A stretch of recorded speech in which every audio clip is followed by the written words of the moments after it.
I'm an actor from all of them, and none of them are me. Who is this icon actor who just recently celebrated his 90th birthday? Well, Frank, I guess I'll answer that question. The icon, Clint Eastwood.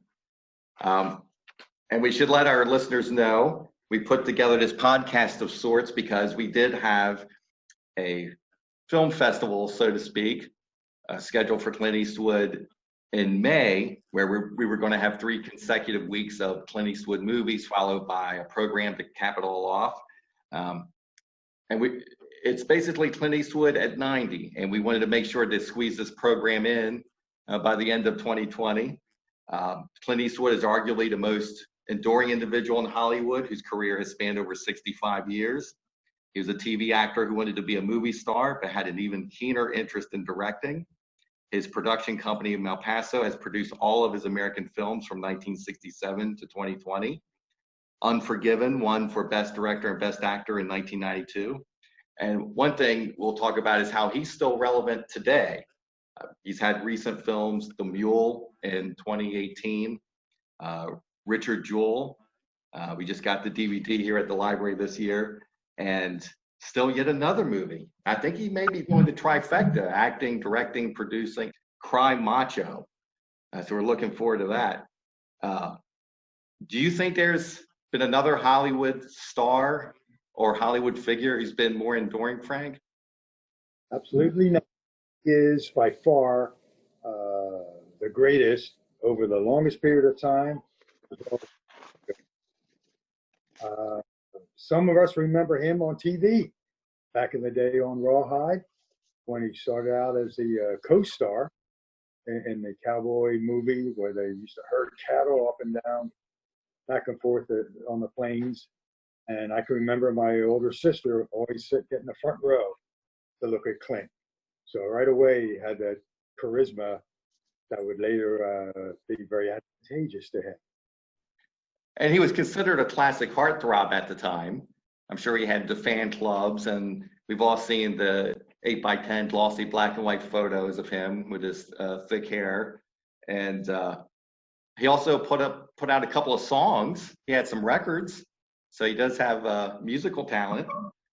Well, I guess the way to start any great story is start at the beginning.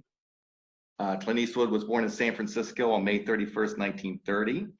He grew up in an affluent area of Piedmont, California. His family actually belonged to a country club. And I bring that up because a lot of action, adventure, TV stars, movie stars like to claim they had a hard scrabble life while they were growing up. That, they were fighting on the streets and so forth. Not really Clint. His father was a manufacturing executive with Georgia Pacific. And they had 2 cars. So I guess back in the 40s, that was a big deal if a family had 2 cars. And he worked, Clint, as he was a young man, grew up, he was a lifeguard, paper carrier, grocery clerk, forest firefighter, and golf caddy. And I think some early press releases referred to him fighting in the Korean War, but he was in Fort Ord in California during the Korean War, not to diminish his service, but he was basically a lifeguard during the Korean War. So I guess you don't remember anything about Clint before his Rawhide days. You'd be a little too young for that. That is correct. There are some big parts, particularly in some movies that he has mostly forgotten about, and some TV shows concerning Highway Patrol, Death Valley Days. And once he was finished with Rawhide, he wanted to step up into the movie star status. But that was difficult at that time because TV stars were not looked upon in Hollywood as being actors. So Quint didn't really get a break at that time, so he could move on when he left Rawhide in 1965. He was left kind of outside looking in. So what happened? He got an offer from Sergio Leone to come to Italy and film. What was the first one? The Good, the Bad, the Ugly? Oh, that was A Fistful of Dollars. His first one was A Fistful of Dollars. For that, he got, I believe, $15,000 advance, and he was off to Europe to make himself a star. Yeah, and then came a few dollars more. And to your point about how hard it was to be a TV star and then move on to the big screen, there was such a gulf in between the two things. The only other person I can think of was someone very similar to Clint, and that was Steve McQueen, who was in Wanted Dead or Alive, and he went on to be a big movie star in the 60s. And other than that, I guess if I'm stretching, maybe Ernest Borgnine. He was in the movies, then he went to McHale's Navy, then he got back. Yes, that's another good example. But the fact that you can only really count them on one hand really tells you something. So yeah, the Rawhide ran a long time. How did America take all that mooing? For 6 years, 1959 to 1965. But it was a successful show, largely due, in fact, to Clint's star power. I wonder how American audiences viewed him on the big screen once he made it to the Sergio Leone movies. Like, everybody had to remember him from TV. Well, the immediate those movies wasn't known because they couldn't, the producers of the so-called spaghetti westerns couldn't get them presented in the United States. They only were shown in Europe to huge success and huge money, but they could never get a production company to actually really expose them to movie theaters in the States. It wasn't until 1968 or 69, more than 4 years after A Few Dollars More, that The Good, the Bad, and the Ugly began to appear on American movie screens. Mm-hmm. And, really that let Americans know about a new genre. We use the Alex Trebek word a lot around here. That spaghetti westerns, we talk derisively about them now. And I think that's because there have been so many poor imitations of the Sergio Leone movies. Because if you look at The Good, Bad, and the Ugly, which was the third in the trilogy, I would look at that and consider that the Lawrence of Arabia of westerns, as far as the cinematic scope, the setting, the camera work. They were really outstanding. They weren't really cheap knockoffs of anything. Don't forget the music. Oh, the music, of course. Enrico Morricone. Yeah. Now they're looking back on the, particularly Clint's, there's more of an appreciation for them some 50 years later than there was at the time, just because of what you just said, all the other cinematic expertise that came through. Now, with this thing, when it finally was available in the United States, it had to be dubbed in. Most of it was done in Italian and whatever, and filmed in Italy and Spain. So for them to be considered top 10 Western movies of all time, there's a lot of good in spaghetti westerns. Mm-hmm. And they are different from traditional westerns. How would you say they're different? Well, like you said, scope of them is, and it's maybe a little slower moving than Western. You don't really have, it goes a little slower, except for the killing. There's a lot of killing, a little more violence than I think in American Westerns. But other than that, that's the major difference to me, is violence.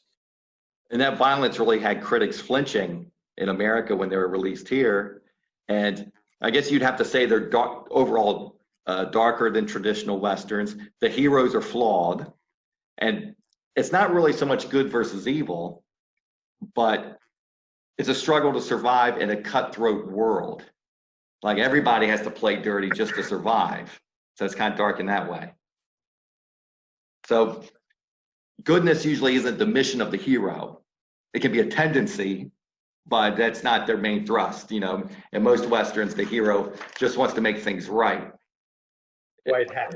Yes, exactly right. So during this time period, when he first had this initial success.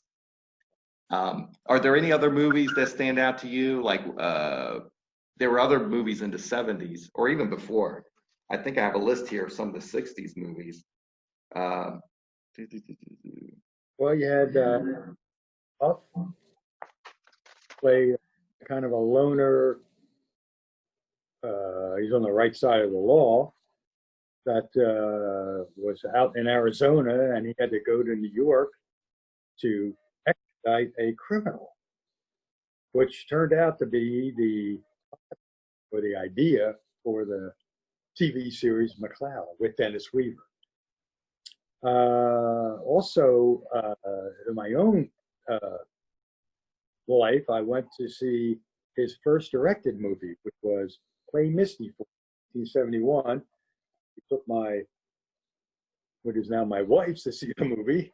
I was a Clint fan, and easy asking for a date to go to watch a Clint movie. And even though it was very, I mean, necessarily my genre that I heard, it was still interesting, and saw some his skills as a directing are already were starting to show.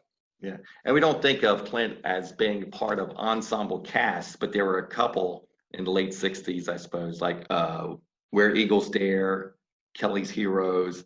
One of my favorites from this time period was Two Mules for Sister Sarah, only because there was such a terrific twist at the end. Basically, the nun that he thought he was trying to help the entire time, she turned out to be a shyster of sorts. So from there, you go into the Dirty Harry movies. The Dirty Harry was set in Eastwood's hometown of San Francisco in 1971. And we take these loose cannon type cops so for granted now in the movie theater. You know, the detective's always bucking the system. He's always at odds with the sergeant and the police department. But up until then, there were very, very few movies where the police department wasn't shown as pure sort of dragnet style. But he was someone who always wasn't satisfied with the restrictions put on him, and maybe took his treatment of prisoners a little too far, or, you know, he may burst in without a warrant, that kind of thing. But Dirty Harry conveyed that America was coddling its criminals while victimizing good people. And that was the message of the movie. And it really caught on, not to mention that really popularized the .44 Magnum. So did you feel that it was like a different kind of movie at the time? Yeah, definitely. Stuck out to me with sayings that are part of our lingo, if you want to call it, even all these years later. You know, I know what you're thinking, punk. How many shots? You know, all those short, quick quotes that, you know, resulted in a nice dramatic effect. You're now part of. Anytime you come up with something, what are you trying to do? Make my day? You know, all that kind of thing is now part of our regular lifestyle.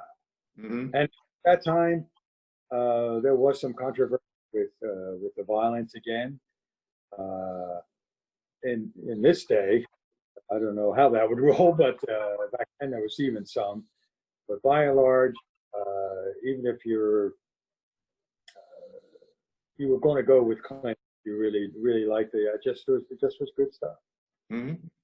And you alluded to how it might upset modern sensibilities, because one way they established him as a maverick at the police department was showing him as being very cantankerous.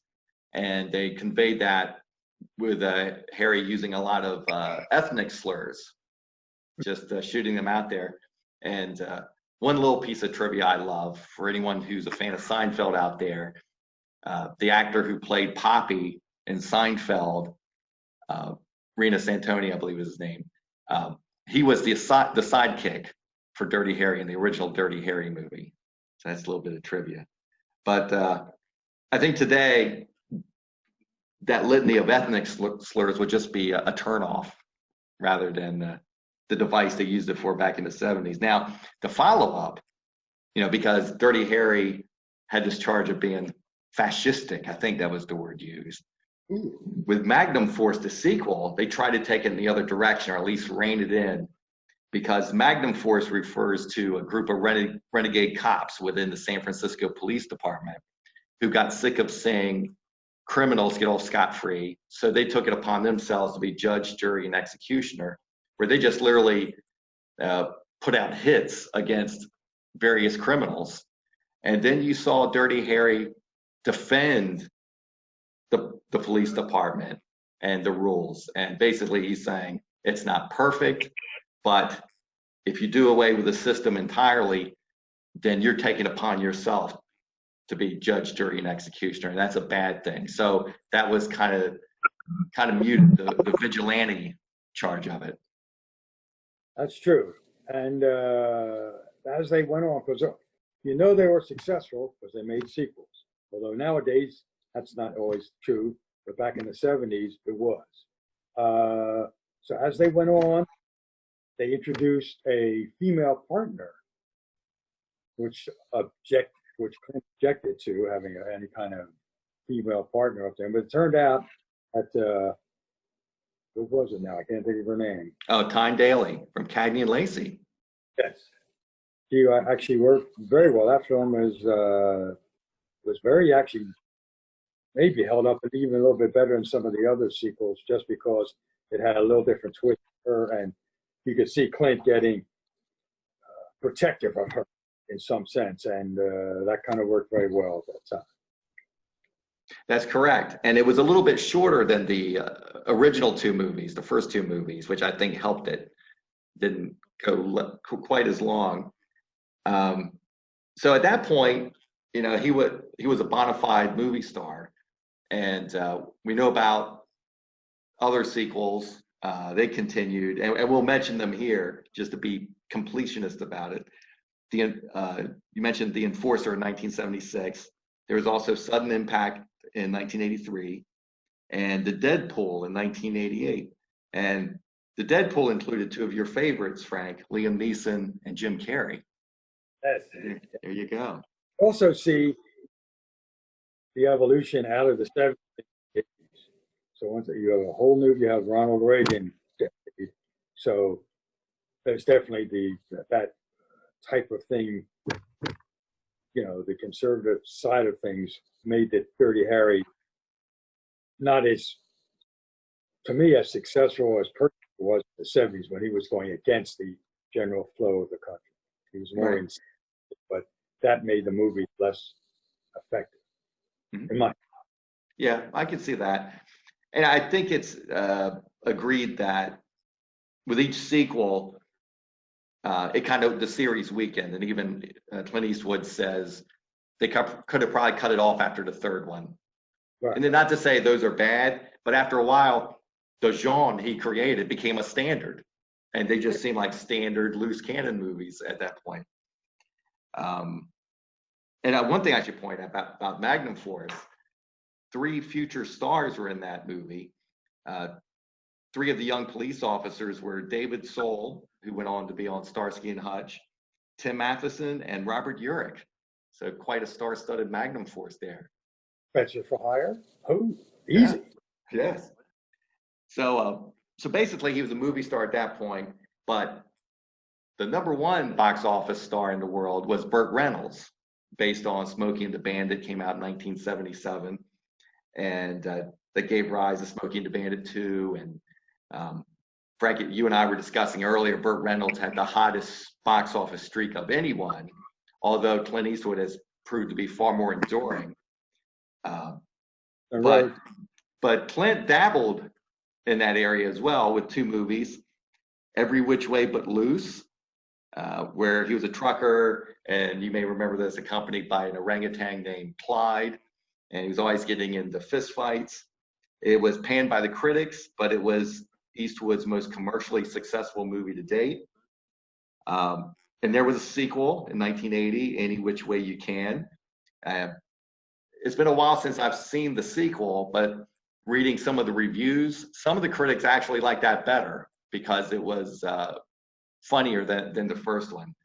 But these things that are panned, they make the most money. I have to throw in Bernadette Peters, also into that mix. So you have the three kind of, dare I say, rednecky type movies where he's really away from the tough guy image. He's just like an everyday guy. That's right. And I should mention some of these other movies from the 1970s, and it's almost a shame to gloss over them because it's only because of constraints of time. Because if you're wondering, there will be a part 2 to this. Other 1970s films, The Beguiled. There was a recent remake of that movie. Joe Kidd, that was 1972. One of my favorites, High Plains Drifter. He ends up painting the town red at the end, which I love. Literally painting it red to make it look like hell. And what are your thoughts about Breezy from 1973? That was sort of a risky venture on his part. That was of Sandra Locke. Right. Yeah, it was sort of a controversy. It wasn't. What was the plot of that one? Was that where he was going out with someone much younger than he was? I believe that was it. Yeah, but it was idea. I believe Sandra Locke's idea to get him into that. But I'm not familiar with that at all. Mm-hmm. And there's some other ones, Thunderbolt and Lightfoot. That was sort of one of those buddy movies where Jeff Bridges was his partner, wasn't it, Jeff? I always get the Bridges brothers mixed up. But I believe it was Jeff Bridges who kind of stole the movie. Well, he got nominated for an award, and I think Clint was kind of ticked off that he was in a buddy movie. He can't be, but I believe for a supporting actor, Jeff Bridges was nominated for that. Right. We've learned from our research that Clint can be sensitive, but it's only because he cares so much. So there was the Iger sanction, where he learned literally how to mountain climb. And unfortunately, there was a fatality associated with that project. So it was one of these movies that he always wanted to make, but it was a lot of trouble to make, and it was costly. And here's one of your favorites, Frank, Outlaw Josie Wales. And let's see, The Gauntlet, one of my favorites, Escape from Alcatraz. But wasn't the warden played by Patrick McGowan? I believe you're correct. Which was an irony, considered that Patrick McGowan used to be the prisoner, now he's the warden. Right. Okay. I believe that takes care of part 1.